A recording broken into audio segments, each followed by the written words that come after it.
I want to be royalty. I want to have power.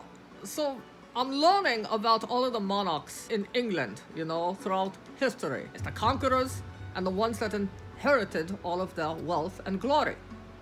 I guess I plan to do both. Moving along now from the House of Stuart to the House of Hanover. King George I, who ruled from 1714 to 1727.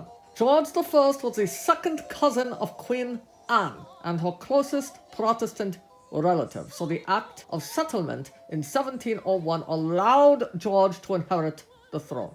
How exactly it did that, I don't know. We'd have to look up what the Act of Settlement is.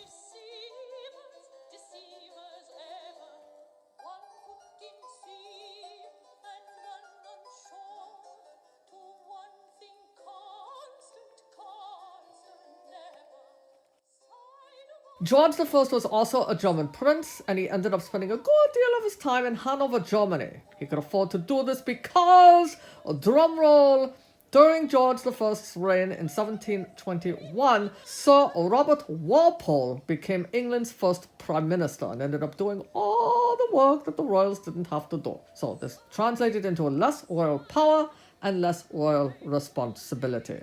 After George I died at the age of 67, his son George II took over the throne. Of note, George II was the very last English monarch to have been born abroad, as well as to have led an army in battle. So remember, this is the House of Hanover. So during George II's reign, the Jacobite Rebellion, which was one of the Stuarts' attempts to take over the throne. Obviously, they were unsuccessful because it didn't happen, and it's still the House of Hanover. Also during George II's reign was the 7 Years' War. And here's something you don't hear every day. You ready for this one? George II actually instructed that the sides of his and his wife's coffins be removed so that the remains could mingle and party. King George II reigned from 1727 to 1760 for 33 whole years.